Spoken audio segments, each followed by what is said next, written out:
الحمد لأهله والصلاة على أهلها أما بعد. معززو ایوخور دا پشتنه کړې ده چې د تیخوره ماشوم چې د مور شیدې خوري د داسې ماشوم قی چې پر کالو باندې ولګېږي یا هم پر بدن ولګېږي دا پاک دی او که ناپاک؟ الجواب وبالله التوفیق.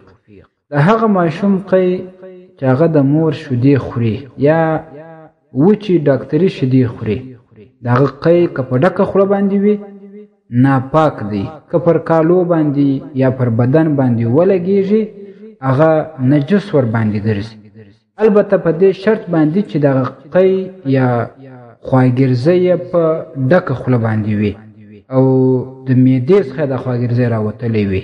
مثلا کله کله داسې وي چې په خوله کې شیدې وي هغه راتوی سي، دوی دا فکر کوي چې دا قی دی، که چیرې تر ستونې تېر سوی وي که په دغه ساعت باندې بیرته د معدې څخه خوا راوګرځوي او په ډکه خوله باندې وي، که دغه شیدې وي که اوبه وي نو په دې سره کالي یا هم بدن نجس ګرځي، باید پرېولل شي.